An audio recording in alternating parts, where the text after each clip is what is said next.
ইসলামে আঙ্গুল ফোটানো নিয়ে কোনো বিনিষেধ আছে কিনা, মশার রক্ত জামায় লাগলে নাপাক হবে কিনা, তাড়াতাড়ি বিয়ে হওয়ার দোয়া আছে কিনা, জামাতে নামাজ পড়ার সময় ওযু ভেঙে যায় তাহলে কি করব, যদি প্রথম কাতারে আমি থাকি কিভাবে বের হব, পশ্চিম দিকে পা দিয়ে ঘুমানো যাবে কিনা, আজানের সময় বাথরুমে থাকাকালীন অবস্থায় কি আজান উত্তর দেওয়া যাবে, ঘরে ছোট মেয়ে বাবু আছে, সাথে আছে তার অনেক খেলনা এবং পুতুল, রূপে পুতুল থাকলে নামাজ পড়লে হবে কিনা, জুমার দিনে পুরুষরা জুমার নামাজ পড়ার আগে কি নারী নামাজ পড়তে পারবে, ফরজ গোসল করার পরিস্থিতি না থাকলে ওযু করে ফরজ নামাজ আদায় করা যাবে কি না, মহিলারা ঘরে একাকী নামাজ আদায় করার সময় একামত দেওয়া জরুরি কিনা, মেয়েদের চুল কাটার বিধান কি, কতটুকু কাটা যাবেন, কাঁকড়া খাওয়া জায়েজ হবে কিনা। তাহলে চলে যাচ্ছি আপনাদের জিজ্ঞাসার জগতে।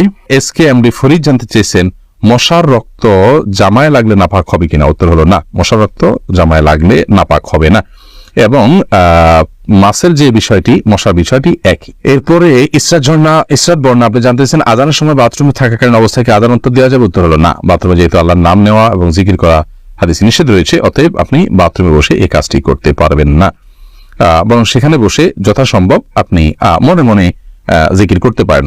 বের হয়ে যদি আজান পান তাহলে সেক্ষেত্রে আপনি বের হওয়ার উত্তর দিতে পারেন। আব্দুল্লাহ মামুন জানতে চেয়েছেন মহিলারা ঘরে একাকী নামাজ আদায় করার সময় একামত দেওয়া জরুরি কিনা, উত্তর হলো না, একামত দিতে হবে না। সুবাইরা সাবেদ পপি আপনি জানতে চেয়েছেন এমন কোন আমল আছে কি যেটা সারা রাত আমাদের শয়তান এবং খারাপ জিন থেকে হেফাজত করবে, সূরা বাকারার আপনার আয়াতুল কুরসি যেটি আছে সেটি আমাদেরকে শয়তান থেকে ইনশাআল্লাহ নিরাপদে রাখবে। এছাড়া 3 কুল সূরা ইখলাস, সূরা ফালাক, সূরা নাস 3 বার রাতে পড়ে শুবেন, ইনশাআল্লাহ শয়তান থেকে আল্লাহ তাআলা আপনাকে আশ্রয় রাখবেন। আয়াতুল কুরসি পড়ে ফু দিয়ে পুরো শরীর মুছে তারপরে শুবেন। মেয়েদের চুল কাটার বিধান কি, কতটুকু কাটা যাবে, মেয়েদের চুল আপনি কাটতে পারেন যদি সেটা পুরুষের মতো হয়ে যাচ্ছে, পুরুষ মেয়ে পার্থক্য করা যাচ্ছে না, এতদূর যদি না কাটেন, এবং কোন ফাসিক মেয়েদের যারা চুলের বিভিন্ন স্টাইল করে কেটে কেটে তাদের সাথে সাদৃশ্য গ্রহণের উদ্দেশ্যে বা সাদৃশ্য হয়ে যায় সেরকম যদি না কাটেন, আপনার কথার কথা আপনি 2 ইঞ্চি 4 ইঞ্চি কাটলেন, বেশি লম্বা হয়ে যাচ্ছে, আপনার জন্য কন্ট্রোল করা কঠিন হয়ে যাচ্ছে, আপনি কাটতে পারেন। উম্মুল মুমিনিনদের কেউ কেউ চুল কেটেছেন, এটি বিশুদ্ধ হাদিস দ্বারা প্রমাণিত, অতএব এইটুকু আপনি কাটতে পারেন। কিন্তু কাটতে কাটতে যদি একেবারে পুরুষের মতো করে ফেলেন তাহলে সেটা উচিত নয়, কারণ পুরুষের সাথে সাদৃশ্য গ্রহণকারী নারীদের প্রতি আল্লাহ লানত বর্ষিত হয়েছে, ঠিক একইভাবে মেয়েদের সাথে সাদৃশ্য গ্রহণকারী পুরুষদের প্রতিও আল্লাহ তাআলার লানত বর্ষিত হয়েছে। তাসলিমা আক্তার জানতে চেয়েছেন মাছের আইশ বা রক্ত কাপড় লাগলে নামাজ হবে কিনা, মাছের রক্ত কাপড় লাগলে নাপাক হবে না, এটা শরিয়ার দৃষ্টিকোণ থেকে এটা আসলে রক্ত নয়, অতএব এই রক্ত যদি আত্মাচারা প্রবাহমান নয় বিধায় এই রক্ত কাপড়ে লাগলে নামাজ হবে, কোনো অসুবিধা নেই, আইশ লাগলে তো হবেই, কোনো অসুবিধা নেই। এমনি কামরুজ্জামান জানতে চেয়েছেন ঠোঁটের নিচে দাড়ি কাটার বিধান কি, ঠোঁটের নিচের দাড়িগুলো এগুলো দাড়ির অন্তর্ভুক্ত, অতএব এগুলো কাটা যাবে না। আর সুরাইম আইডি থেকে আপনি জানতে চেয়েছেন তাড়াতাড়ি বিয়ে হওয়ার দোয়া আছে কিনা, না ভাই তাড়াতাড়ি বিয়ে হওয়ার জন্য আসলে বিশেষ কোনো দোয়া নেই, তবে সূরা ফুরকান আয়াত নম্বর 74 রব্বানা হাব লানা মিন আজওয়াজিনা, এই রব্বানা থেকে আয়াতের শেষ পর্যন্ত এটুকু বিভিন্ন সময় বারবার করে পড়বেন, বিনাউজিত পড়তে পারেন, কোনো নির্দিষ্ট সংখ্যায় নাই, বিশেষ করে পড়বেন। এখানে আল্লাহর কাছে নেককার জীবন সঙ্গী পাওয়ার জন্য দোয়া রাখা হয়েছে, আপনি সেটা পাঠ করতে পারেন, কিন্তু স্পেসিফিকলি কোনো আমল নাই যেটা আমল করলেই আপনার দ্রুত বিয়ে হয়ে যাবে। আপনি উপার্জন করবেন, অভিভাবকদেরকে বোঝাবেন, এবং কোন পরিস্থিতি আপনার কি করণীয় কোন আলেমের কাছ থেকে ডিরেকশন নিয়ে আপনি ডিসিশন নেবেন, ইনশাআল্লাহ বিদিনিল্লাহ আল্লাহ রাব্বুল আলামিন সহজ করে দিবেন। লুৎফুর আনোয়ার জানতে চেয়েছেন কাঁকড়া খাওয়া জায়েজ হবে কিনা, কাঁকড়া খাওয়া জায়েজ হওয়া না হওয়া নিয়ে ওলামায়ে কেরামের মধ্যে পার্থক্য আছে, ইমামদের মধ্যে পার্থক্য আছে। ইমাম আবু হানিফার মতে এটি মাকরুহ, অন্যান্য অনেক ইমামের মতে এটি সম্পূর্ণ জায়েজ আছে, কিন্তু হারাম কারোর মতে না। এবার সাব্বির আহমেদ জানতেছেন জামাতে নামাজ পড়ার সময় ওযু ভেঙে যায় তাহলে কি করব, যদি প্রথম কাতারে আমি থাকি কিভাবে বের হব।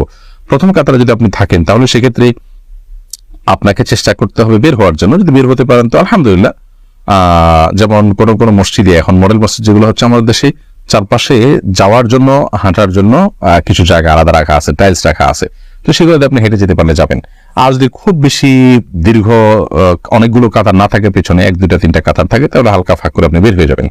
আর যদি এত বেশি মানুষ পেছনে থাকে যে আপনি বের হইতে গেলে অনেক মানুষকে কষ্ট দিয়ে বের হতে হবে, তাহলে আপনি ওই অবস্থায় বসে থাকবেন বা দাঁড়িয়ে থাকবেন সালাত বাদ দিয়ে, এরপরে আপনি বের হবেন।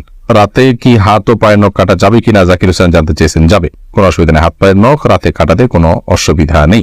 শাহাবুদ্দিন সরকার জানতে চেয়েছেন ফরজ গোসল করার পরিস্থিতি না থাকলে ওযু করে ফরজ নামাজ আদায় করা যাবে কি না। পরিস্থিতি নাই বলতে কি, যদি এমন হয় আপনি যেখানে আছেন সেখানে দীর্ঘ 2-3 মাইল এরিয়া পর্যন্ত কোনো পানি নেই, অথবা আপনি পানি আনতে পারেন সেরকম কোনো ব্যবস্থাপনা নাই, পায়ে হেঁটে মাইল যাওয়া ছাড়া উপায় নেই, তাহলে সেক্ষেত্রে আপনি তায়াম্মুম করতে পারেন, অল্প পানি থাকলে যদি আপনি ওযু করলেন।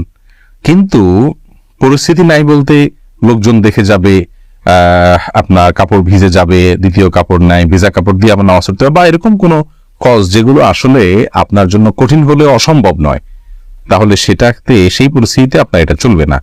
আর ফরজ গোসলের বিপরীত হলো মূলত তায়াম্মুম। যদি করতে না পারেন তাহলে সেক্ষেত্রে আপনি তায়াম্মুম করবেন। মাহমুদুল হাসান লিজন জানতে চেয়েছেন পশ্চিম দিকে পা দিয়ে ঘুমানো যাবে কিনা, কেবলার দিকে পা দিয়ে ঘুমানো যাবে কিনা। পশ্চিম দিকে বলতে আমাদের জন্য পশ্চিম দিকে, কিন্তু যারা পশ্চিমা দেশগুলোতে আছেন তাদের জন্য অন্য কোনো দিকে হবে। অতএব যে যেখানে আছেন তার জন্য কেবলার দিকে পা দিয়ে ঘুমানো যাবে এলো প্রশ্ন।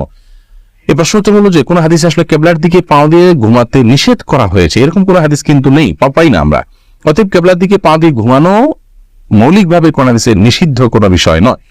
তবে যেহেতু কেবলা সেদিকে আছে, আমার কাছে যদি খারাপ লাগা কাজ করে কেবলার প্রতি শ্রদ্ধার জায়গা থেকে, তাহলে সেক্ষেত্রে অন্যদিকে আমি পা দিয়ে ঘুমালাম, শোলাম, সেটা ভালো, উত্তম। সঞ্জিদা সিরাজ আখি জানতে চেয়েছেন জুমার দিনে পুরুষরা জুমার নামাজ পড়ার আগে কি নারীরা নামাজ পড়তে পারবে না? পারবে, কোনো অসুবিধা নেই, ওয়াক্ত হলে তারা নামাজ পড়তে পারবে। সুবর্ণ আপনি জানতে চেয়েছেন ঘরে ছোট মেয়ে বাবু আছে, সাথে আছে তার অনেক খেলনা এবং পুতুল, রূপের পুতুল থাকলে নামাজ পড়লে হবে কিনা, আমি কনফিউজড আছি, উত্তর অপেক্ষা করব।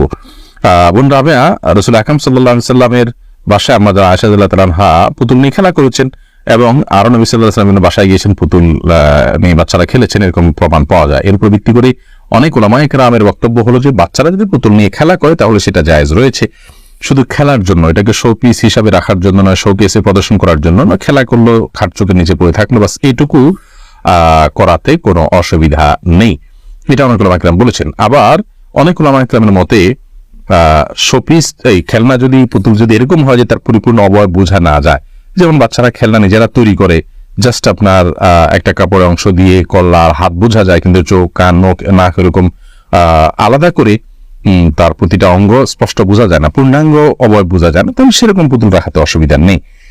তো নামাজ হয়ে যাবে, নামাজ হওয়াতে কোনো অসুবিধা নেই, কিন্তু যথাসম্ভব এগুলো অ্যাভয়েড করাটাই হলো ভালো এবং তাকওয়ার দাবি। এস এম মহিদ আপনি জানতে চেয়েছেন ইসলামে আঙ্গুল ফোটানো নিয়ে কোনো বিধিনিষেধ আছে কিনা, দয়া করে উত্তর দিলে উপকৃত হব। সালাতের মধ্যে নামাজরত অবস্থায় আঙ্গুল ফোটানো নিষেধ আছে, এটা একটা হলো এটা নামাজের মনোযোগের খেলাফ। নামাজের মধ্যে যে আমাদের খুদু অবলম্বন করতে হয়, একেবারে একাগ্র চিত্তে এবং আপনার ধীরস্থির এবং আপনার স্থির ভাবে সালাত আদায় করতে হয়, সেই স্থিরতার খেলাফ এই আঙ্গুল ফোটানোটা, এই জন্য এটা হাদিসে নিষেধ আছে এবং এটাকে মাকরুহ বলা হয়েছে। তবে মৌলিকভাবে আঙ্গুল ফোটানোটা যেহেতু অস্বাস্থ্যকর একটি বিষয়, এখন আমরা বিজ্ঞান থেকে এটি জানতে পারি, অতএব প্রয়োজন ছাড়া বলতে এই সালাতের বাইরেও আপনার আঙ্গুল ফোটানো অনুচিত, কিন্তু শরীয়তে বা বিধিনিষেধটা শুধু সালাতের জন্য রয়েছে, সালাতের বাইরে কি আঙ্গুল ফোটালে সেটি নিষেধ হবে এরকম কোনো কথা